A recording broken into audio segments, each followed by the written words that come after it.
Last year's Environment Management Report indicates that over 563 billion Ugandan shillings is lost to environment disasters, 0.4% of GDP affected with damage on road infrastructure, limited supply of goods and services, plus relief expenses. The National Disaster Preparedness and Management Bill emphasizes the National Disaster Risk Management Plan, with 2.0% of the national budget dedicated to averting climate damage in the current financial year. Sam Cheptoris, the Environmental Minister, confirms extra need for funding. 8,239 billion, which shows a huge gap in financing delivery of water and environment services. The Ministry acknowledges the financial resource constraints, especially in this post-COVID pandemic era. The water and environment, because of its centrality in supporting all other programs as identified in the NDP III, has the potential to increase the rate of growth of GDP by 9% if adequately funded. Human activities like mining, construction and the growing real estate, industrialization have all contributed to the environmental burden as catchment areas such as wetlands are degraded. Impact has currently been witnessed in the damaged road infrastructure in Masaka, Michiana, Kabale and other parts of western Uganda, where, according to NEMA, is expected to slow down economic development.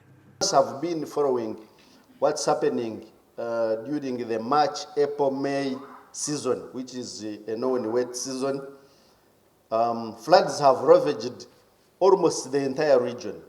Rwanda, for instance, lost 26 bridges, 17 roads, and 5,000 people were displaced.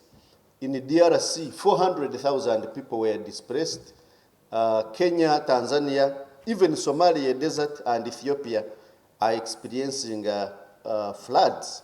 So climate change is here, like the minister said. All we must do is to ensure that we protect our ecosystems so that they help us to mitigate on how the impacts will affect us.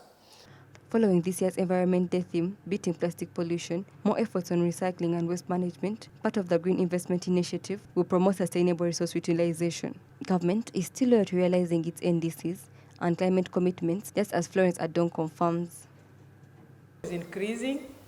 There is climate change, and the impact of climate change is seen through its impact on the hydrological cycle, the water cycle.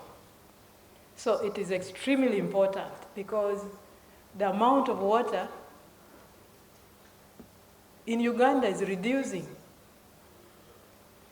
And as a director for water resources, my work is to ensure that everybody gets allocation of water because it is life. But this water is linked to the environment. By implementing innovative strategies and regulations like the NEMA dustbin policy, promoting sustainable practices and fostering international cooperations, the adverse impacts of climate change will be away from the nation. Nimusiima, Smart24 TV, Business Today.